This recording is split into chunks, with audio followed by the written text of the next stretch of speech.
نحمدہ و نصلی علی رسول الکریم اما بعد فاعوذ باللہ من الشیطان الرجیم بسم اللہ الرحمن الرحیم وما ارسلناک الا رحمۃ للعالمین صدق اللہ العظیم صدق رسول النبی الکریم۔ درود شریف پڑھ لیں۔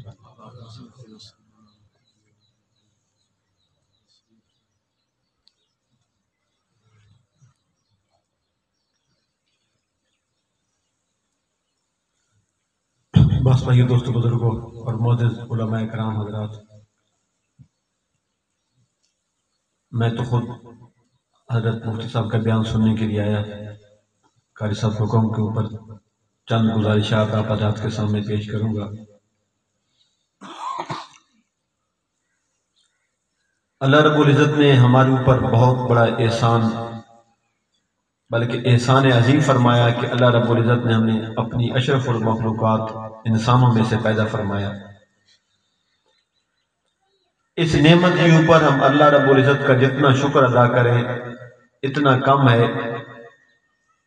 اگر اللہ رب العزت چاہتے ہمیں کسی اور مخلوق میں سے، جانوروں میں سے، پرندوں میں سے، درندوں میں سے، چرندوں میں سے، کسی میں سے پیدا فرما دیتے تو ہمارے اس کے اندر کوئی طاقت یا بس نہیں چلتا۔ اللہ رب العزت نے اپنی جتنی مخلوق کو پیدا فرمایا، چاہے وہ مخلوق آسمانی فرشتے یا جنات یا اور جتنی، ان میں سے سب سے افضل مخلوق اور اشرف المخلوقات جو ہے مخلوق ہے، اس انسان کو بنایا، اور اللہ رب العزت نے ہمیں انسانوں میں پیدا فرمایا۔ پھر دوسرا، اللہ رب العزت نے یہ احسان فرمایا کہ اللہ رب العزت نے ہمیں ماں کی گود کے اندر عظیم کلمہ لا الہ الا اللہ محمد رسول اللہ نصیب فرمایا۔ ہم جب دنیا کے اندر آئے، ہمارے کان کے اندر اللہ رب العزت کی بڑائی کے بول بولے گئے۔ دنیا کے اندر آتی ہم نے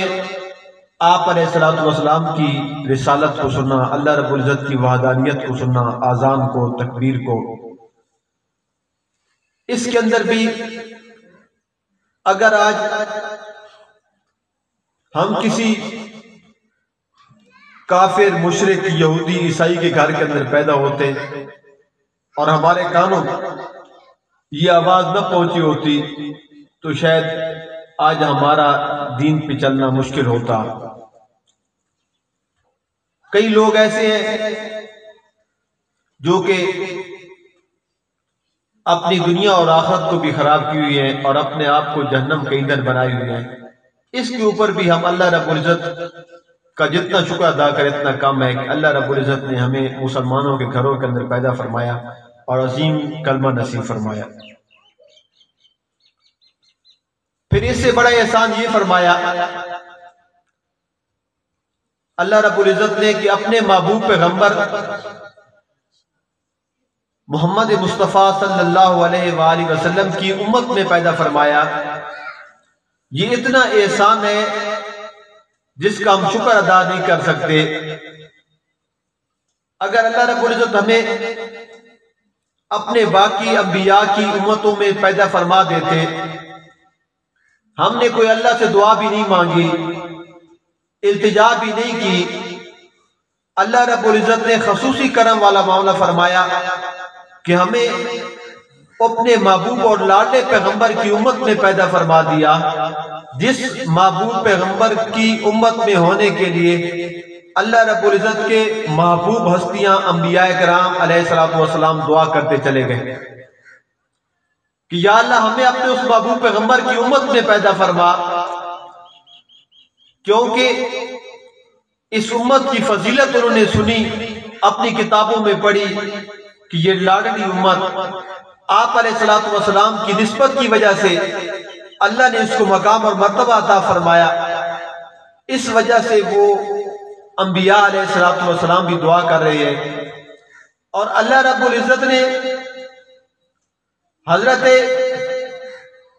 عیسیٰ علیہ السلام کی دعا کو قبول فرمایا، اور حضرت عیسیٰ علیہ السلام قرب قیامت کے اندر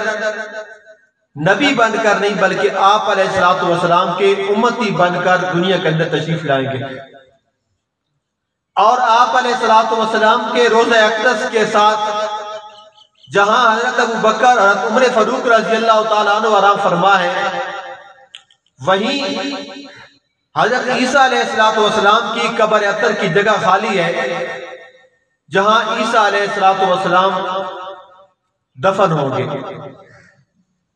اور عیسیٰ علیہ السلام یہاں دین کی تبلیغ کریں گے، اس شریعت کے احکام کو نافذ کریں گے، پھیلائیں گے، اپنی شریعت نہیں بلکہ وہ شریعت جو حضرت محمد صلی اللہ علیہ وآلہ وسلم لے کر آئے، اس شریعت کے مطابق اپنی زندگی گزاریں گے، اور دعوت تبلیغ بھی کریں گے، جہاد بھی کریں گے، اور جب دنیا سے رخصت ہوں گے تو وہیں قبر اطہر کی جگہ خالی ہے، وہاں آپ دفن ہوں گے۔ مسلمان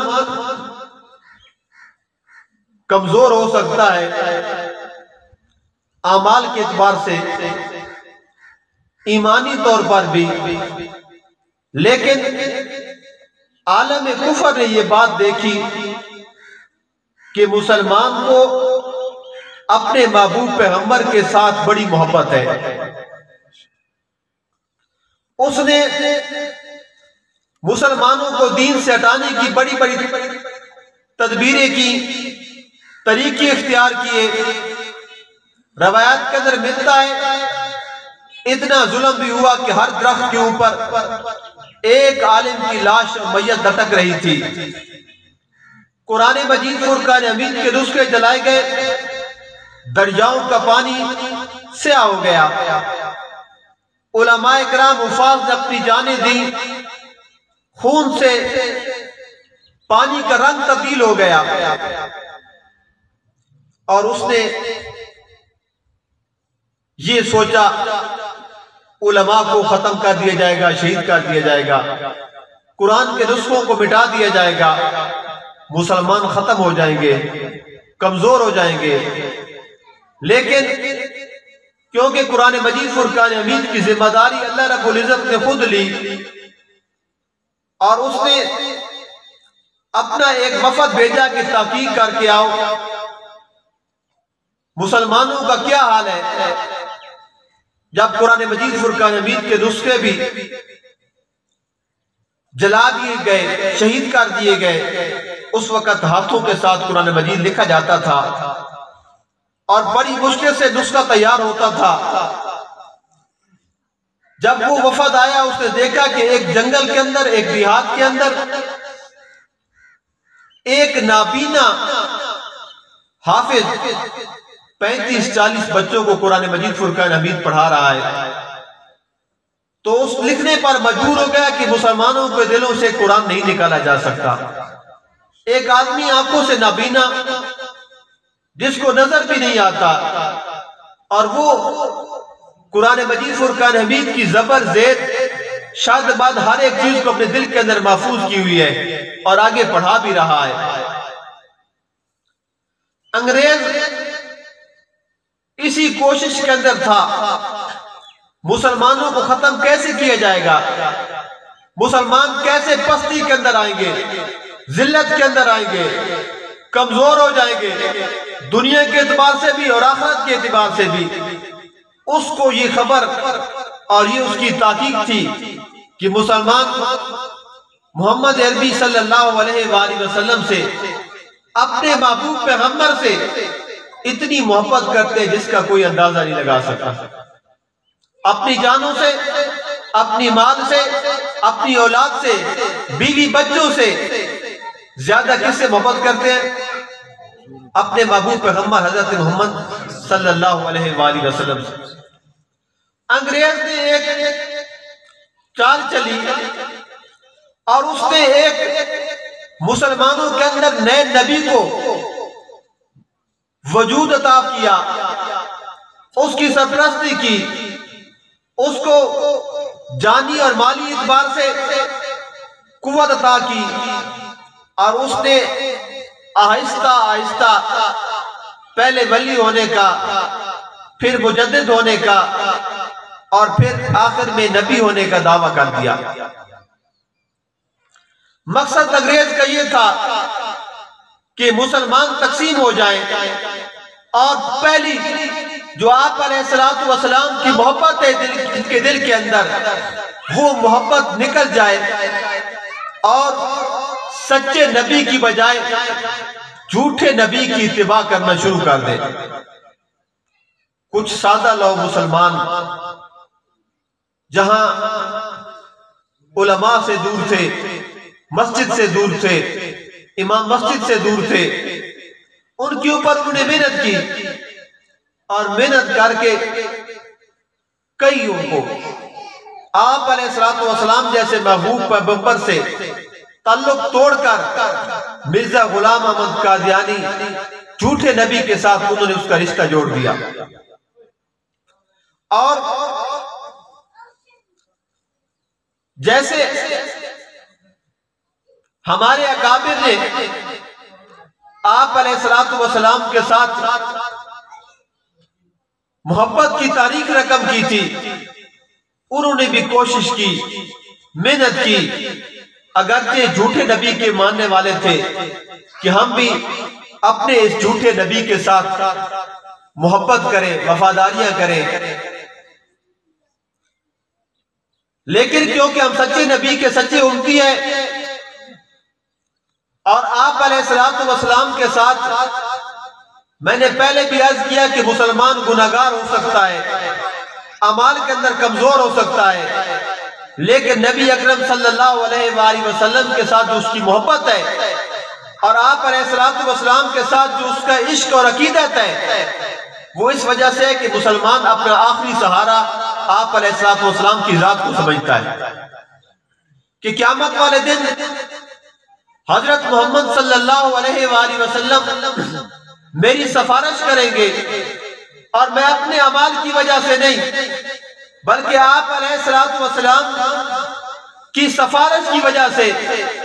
جنت کے اندر جاؤں گا۔ ایک شاعر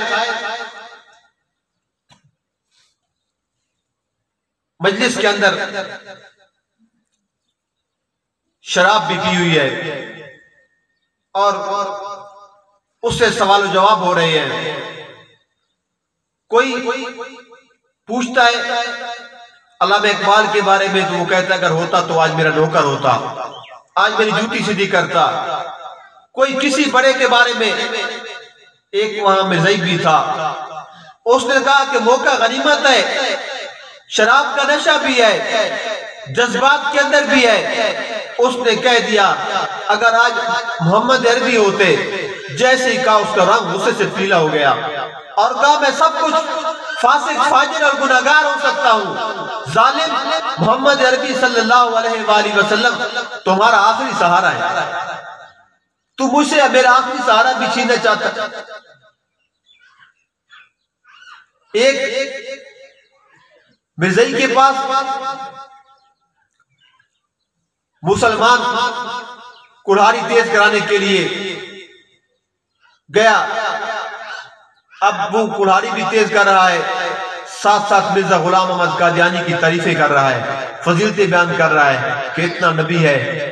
ساری چیزیں وہ سنتا رہا۔ اب جیسے اس نے کڑھاری دی اس نے کڑھاری کو ہوا میں لہرایا اور کہا جتنی دیر تو نے تعریفیں کی اس سے زیادہ اس کی مذمت بیان کر، برائیاں بیان کر۔ اب وہی کہنے لگا وہ لعنتی تھا، کافر تھا، جھوٹا تھا۔ اب جب کافی ٹائم گزر گیا اس نے پھر کڑھاری اس کو دے دی اور کہا کہ لے کڑھاری تیرے پاس ہے، اب اس کڑھاری سے تو میرے اوپر وار کر، میرا سر تو جدا ہو سکتا ہے لیکن میری زبان سے محمد عربی صلی اللہ علیہ وآلہ وسلم کے بارے میں ایک نازیبہ جملہ بھی نہیں ہو سکتا۔ کیوں؟ آپ علیہ السلام کی محبت ہمارے دل و دماغ کے اندر رچی بسی ہے۔ ہم آپ علیہ السلام کے ان صحابہ کے شاگردوں میں سے صحبہ یافتہ میں سے ہمارے اکابر اور ہم چلتے آ رہے ہیں، ان کے نام لیوا ہیں جنہوں نے فرمایا کہ اتنا بھی نہیں ہو سکتا کہ آپ علیہ السلام کے پاؤں میں کانٹا چبھے اور مجھے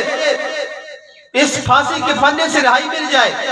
میں اتنا بھی گوارا نہیں کرتا۔ تم کہتے ہو کہ تمہاری جگہ پہ آپ علیہ الصلوۃ والسلام کی ذات ہوتی،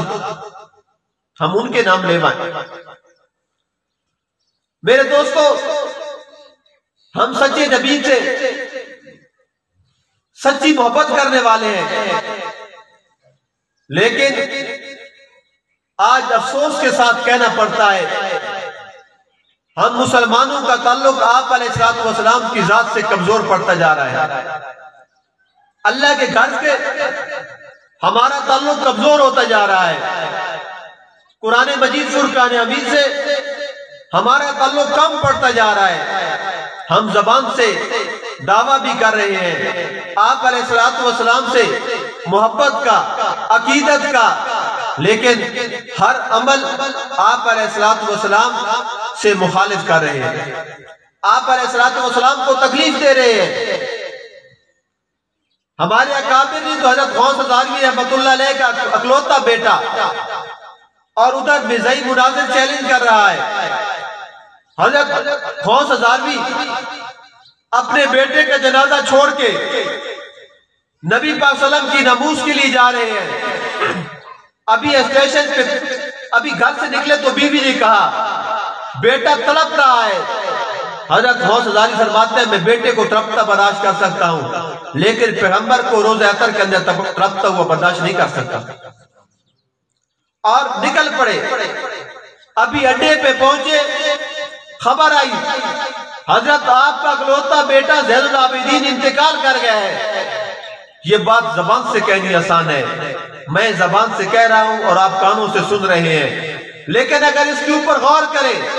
ایمان کی کتنی سطح ہے، آپ علیہ الصلوۃ والسلام سے کتنی عقیدت اور محبت ہے کہ یہ جملہ حضرت غوث ہزاروی فرما رہے ہیں کہ میرے بیٹے کا جنازہ پڑھ کے دفن کر دینا۔ بیٹے کا جنازہ پڑھنا فرض کفایہ ہے اور نبی کے ناموس کی جنگ لڑنا فرض عین ہے، اور میں فرض کفایہ کی خاطر فرض عین کو نہیں چھوڑ سکتا۔ یہ میرے اکابر تھے، انہوں نے محنت کی، قربانیاں دی۔ آج جہاں آپ علیہ الصلوۃ والسلام سے محبت اور عقیدت کا وہ معیار جو میرے اکابر میں تھا، ہمارے بزرگوں میں تھا، وہ ہم میں کم ہوتا جا رہا ہے۔ اور اگر آہستہ آہستہ یہی حالت رہی، میں داد دیتا ہوں حافظ شیر افضل صاحب کو بھی، وہ ہر سال پروگرام کراتے ہیں، آپ علیہ الصلوۃ والسلام کی ختم نبوت کا تذکرہ ہوتا ہے، سیرت کا تذکرہ ہوتا ہے، نعت خوان ابھی آئیں گے، نعت پڑھیں گے، ایمان کی سطح بلند ہو جاتی ہے، آپ علیہ الصلوۃ والسلام سے محبت کا جذبہ بڑھ جاتا ہے ان محفلوں میں بیٹھنے کے ساتھ۔ اور ہم یہ نہ سمجھے کہ یہاں جو ہم بیٹھے جمع ہوئی ہیں اپنے کام کاج چھوڑ کر، وقت کو شاید سمجھے کہ ضائع ہوا نہیں، یہ دھوکے والی آنکھ بند ہوگی، اس وقت پتہ چلے گا آپ علیہ الصلوۃ والسلام کی ختم نبوت کی مجلس سجی تھی اور ہم اس کے اندر حاضر ہوئے تھے، اس کا اندازہ اس وقت پتہ چلے گا جب ہم قبر کے اندر پہنچ چکے ہوں گے، آخرت کے اندر، کہ اس کی کتنی قیمت ہے۔ حضرت انور شاہ کشمیری رحمۃ اللہ علیہ بہاولپور کے اندر جب ختم نبوت کا مقدمہ لڑا ایک عورت کی آواز پر، اور حضرت ہندوستان سے بہاولپور تشریف لائے، انور شاہ کشمیری رحمۃ اللہ علیہ کو اللہ پاک نے اتنا ذہانت عطا فرمائی تھی، اگر وہ کسی کتاب کو غور سے پڑھ لیتے، ساری زندگی ایک مرتبہ پڑھنے سے وہ کتاب ان کو بھولتی نہیں تھی، اگر سرسی نظر سے پڑھ لیتے فرماتے 25-30 سال تک وہ کتاب ان کو یاد رہتی تھی۔ کسی مکتبے کے اندر گئے، کتب خانے کے اندر ہاتھ سے لکھی کتاب دیکھی، نور الازار پڑھائی جاتی ہے، اور فرمایا کہ اس سے مانگی، نے فرمایا ایک ہی نسخہ نہیں دیا جا سکتا، وہاں بیٹھ کر اس کتاب کو پڑھا، اور پڑھنے کے بعد ہندوستان آ کر اس کتاب کو مکمل لکھا اور لکھنے کے بعد خط لکھا کہ آپ کی کتاب کے فلاں صفحے کے اوپر غلطی ہے، فلاں صفحے کے اوپر غلطی ہے۔ وہ حیران ہوا، ایسا بھی کوئی ذہین آدمی ہو سکتا ہے جس کو اللہ رب العزت نے اتنا ذہن عطا فرمایا ہو، ایک مرتبہ کتاب پڑھنے کے بعد جو ہے وہ کتاب اس کو ازبر یاد ہو جاتی ہے۔ اور ہمارے اکابر نے فرمایا، انور شاہ کشمیری رحمۃ اللہ علیہ کو دیکھ کر ہم سمجھتے ہیں کہ ہمارے حق پہ ہونے کی دلیل ہے کہ اللہ رب العزت نے ہمیں انور شاہ کشمیری رحمۃ اللہ علیہ جیسے اکابر عطا فرمائے تھے۔ پوری زندگی قرآن حدیث پڑھایا، تفسیر فقہ پڑھائی، اور بہاولپور ختم نبوت کا مقدمہ لڑنے کے لیے بہاولپور کے اندر آئے۔ ابھی مقدمہ چل رہا تھا، فیصلہ نہیں ہوا، بیمار تھے، آخری ایام تھے۔ فرمایا اگر میں فوت ہو جاؤں میری قبر پہ آ کے فیصلہ سنا دینا۔ اللہ رب العزت نے فتح عطا فرمائی تھی مسلمانوں کو، لیکن حضرت دنیا سے چلے گئے تھے، وفات پا چکے تھے، ان کی وصیت کو پورا کیا گیا۔ بعد کے اندر کسی کو خواب میں ملے اور کسی نے پوچھا تو حضرت انور شاہ کشمیری رحمۃ اللہ علیہ نے فرمایا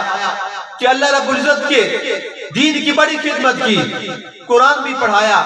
حدیث پڑھائی، تفسیر پڑھائی، فقہ پڑھائی، لیکن اللہ رب العزت جو ملک اور جو قیمت ختم نبوت کی محنت کے اوپر لگی، وہ محنت کسی اور کام کو اتنا اللہ پاک نے مول نہیں دیا، اتنا انعام نہیں دیا جو ختم نبوت کے کام کے اوپر عطا کیا۔ اس وجہ سے کہ باقی جتنے اعمال ہیں ان کا تعلق نہیں کام ہے، ان کا تعلق نبی پاک صلی اللہ علیہ وسلم کے اعمال کے ساتھ ہے، اور ختم نبوت کا تعلق نبی پاک صلی اللہ علیہ وسلم کی ذات کے ساتھ ہے۔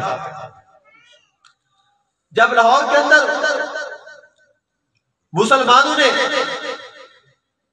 اپنی جان کی قربانیاں دی اور ایک لائن لگائی گئی کہ جو جلوس اس لائن سے کراس کرے گا اسے اس شخص کو گولی مار دی جائے گی، وہاں تاریخ حیران ہو گئی کہ ایک بوڑھا، جوان تو جا ہی رہے ہیں، ایک بوڑھا چل نہیں سکتا، چھوٹے بچے کے سہارے کے ساتھ لین کراس کر رہا ہے، اور ختم نبوت کا نعرہ لگا کے وہ دادا اپنے سینے میں بھی گولی کھا رہا ہے اور پوتے کے سینے کے اندر بھی گولی پیوست ہو رہی ہے اور وہیں گر رہے ہیں۔ بارات آ رہی اور بارات کے اندر پوچھا گیا کہ یہ بجمہ کس وجہ سے ہے، بتایا گیا کہ یہ بجمہ آپ علیہ السلام کی ختم نبوت کی خاطر مسلمان اپنی جانوں کی قربانیاں دے رہے ہیں۔ بس مہمان پہنچ چکے ہیں، چند منٹ میں حضرت کو عمر پر خوش آمدید بھی کہتا ہوں۔ حضرت اس عورت نے پوچھا جو دولہے کی ماں تھی کہ کیا مسلمان یہاں آپ علیہ السلام کی ختم نبوت کی خاطر قربانی دے رہے ہیں؟ عورت اپنے بیٹے کو پکڑ کے، جس نے سیرا اور شادی کی تیاری، برات جا رہی ہے، اتارا اور فرمایا بیٹا میں نے تجھے اسی دن کے لیے دودھ پلایا تھا، تو بھی ختم نبوت کا نعرہ لگا اور سینے میں گولی کھا، کل قیامت کے دن ملاقات ہوگی، تیری برات میں محمد عربی صلی اللہ علیہ وآلہ وسلم خود تشریف لائے گا۔ یہ کیا تھا؟ آپ علیہ السلام کی ختم نبوت کی خاطر جب اتنی قربانیاں ہوئی، حضرت عطا شاہ بخاری رحمۃ اللہ علیہ سے کسی نے سوال کیا کہ شاہ جی اتنے آدمی آپ نے لاہور کی سڑکوں پہ قربان کر دیے، ذبح ہو گئے، ان کا کیا بنے گا؟ میں قربان دوں۔ عطا شاہ بخاری رحمۃ اللہ علیہ نے فرمایا تم تو ان لاہور والوں کی بات کرتے ہو، آپ علیہ السلام کے زمانے سے لے کر قیامت تک اگر کوئی آدمی ختم نبوت کے اوپر اپنی جان قربان کرے گا، ختم نبوت کا کام کرے گا، میں اپنے نانا سے اس کے لیے جنت کا وعدہ کرتا ہوں، لے کر دوں گا۔ تو میرے دوستو، آپ علیہ السلام کی محبت، عقیدت، یہ آج ہم سمجھتے تو ہیں، زبان سے دعویٰ ہے، لیکن اپنے اکابر کے تذکرے کرتے ہیں ہمیں اپنی ایمان کے اوپر شک ہوتا ہے کہ ہم بھی نبی پاک صلی اللہ علیہ وسلم سے محبت کرنے والے ہیں۔ پچھلے دنوں ڈاکٹر آصف صاحب کا مرزائی ہے، قادیانی ہے، ابھی مسلمان ہو گیا، اللہ پاک نے کلمے کی دولت سے نوازا اور ختم نبوت کے لیے اپنی زندگی وقف کی ہوئی ہے۔ انہوں نے بیان فرمایا اور بیان کے اندر فرما رہے تھے کہ جب ہم مرزائی تھے اس وقت ہماری آمدنی کا 20% حصہ ہم مرزا غلام احمد کی نبوت کے لیے وقف کی ہوا تھا دیتے تھے، اور اگر کوئی مرزائی آج بھی مر جائے اس کی وراثت میں سے تیسرا حصہ وہ ڈائریکٹ پیسہ ہے، سونا ہے، جائیداد ہے، دکانیں ہیں، وہ ان کی دعوت و تبلیغ کے کام کے لیے پہلے تیسرا حصہ نکالا جائے گا، باقی وراثت بعد کے اندر تقسیم کی جائے گی۔ جھوٹے نبی کا جھوٹے امتی اور اپنی مال جان کتنا خرچ کر رہے ہیں، اور ہم تو سچے نبی کے سچے عاشق ہیں۔ اگر میں اور آپ بھی سوچے کہ ہم پچرند کے اندر ہمارے قریب، باقی تو پورے ملک کے اندر ہے، لیکن ہمارے قریب پچرند کے اندر اور مرزا غلام احمد قادیانی کے ماننے والے، آپ علیہ السلام کے دشمن اور آپ علیہ السلام کی ختم نبوت کے ڈاکو، وہاں ہم نے 20 فروری کو اس نیت سے جانا ہے کہ ہم آپ علیہ السلام کے طرفدار بن کے جا رہے ہیں۔ یہ بھی جلسہ ہے، آپ آئے ہیں، ختم نبوت کی نسبت ہے۔ ہمارے مدرسے میں پروگرام آپ کو بچوں نے دعوت دی ہوگی کہ مفتی صاحب کا سے بچوں کی وجہ سے، لیکن وہاں ختم نبوت کی جو نیت ہے وہ اس وجہ سے جانا ہے کہ آپ علیہ السلام، امیر صاحب مولانا عبید الرحمن صاحب فرماتے ہیں کہ نبی پاک صلی اللہ علیہ وسلم نے کنڈ بھاری کرنی۔ یہ جملہ آپ نے کس واسطے پڑھنا؟ کیسا آپ علیہ السلام نے کہ انہوں نے امتیاں اور اعزاز بھی پچرانی کانفرنس شروع کر دینا، تسا ضلع میاں والی آلہ کو بے پہلی کانفرنس اطالہ شاہ بخاری رحمۃ اللہ نے بیٹے اتھے رکھی 83 یا 85 نے بیچ، اور مسلمان پچاند والے سارے ہاتھ کھڑے کر گئے، مرزائی زور چاہے، اور اس نے رونا آکھا اگر ختم نبوت نیتے کا گل کی تھی اسی لاشیں نے ڈھیر لا دے ساں، لیکن شاہ سے فرمایا کہ سید خون ہے، نبی پاک صلی اللہ علیہ وسلم نوارے ساں، اولاد علی اور اولاد نبی نہیں بچوا، انج نہیں ہو سکنا۔ اگر کوئی پچراندنا مسلمان ساتھ نبی دے وے، میں سینے تے گولی کھیسا فخر محسوس کرے ساں۔ مرزائیوں کو آکھا تسی تیار تھی بنجو ختم نبوت نگل کرنے واسے میں ضرور آساں۔ ملک تاج مرحوم چکڑالے جو پتہ لگا انہاں فرمایا شاہ صاحب دا پیچھے کو نہیں ہٹنا، 100 بندہ اصلے آلا بما اصلے نے انہاں پچراند بھیجا، اور اس اصلے نے زور تے شاہ صاحب بیان کیتا، انہاں تقریر کی تھی، وقت اس تو بعد کانفرنس نہیں ہوئی۔ تب پہلی بنیاد کہہ کی تھی ایک دوسرے لوگ کے نزل میاں علی محنت، اور وقت اس تو بعد ہر دوبارہ آکے شروع ہوئی، اور اللہ پاک یہ آپس میں اتفاق اتحاد نال اگر جو اس وقت مسلمان پہ جان میں کمزور ہے آج طاقتور ہو گئے، آج اتھے اپنی زمین بھی گن چھوڑی تقریباً 20 کنال قریب، اور اتھے مسجد بھی تعمیر کرنی، ہر لحاظ نال اسی مسلمان اتھے اللہ نے فضل نہ طاقتورا، اور اس کانفرنس نے وچ اساں شریک ہونا، اگی بھی اتھو گڑیاں وینیاں، اور ہاں بھرپور طریقے نال ہر آدمی نیت کرے کہ میں انشاءاللہ اتھے ضرور ویسا، اور اتھے اپنی حاضری اس نیت نال کہ میں نہیں وہ بخشش کے نجات نظریہ بڑھ ویسا۔ اللہ دعا ہے کہ اللہ پاک اساں اتھے وینی توفیق عطا فرمائے، اور آپ علیہ السلام نے حقیقی شفاعت نصیب فرمائے، اور نقش قدم تے چلنے توفیق عطا فرمائے۔ واخر دعوانا الحمدللہ۔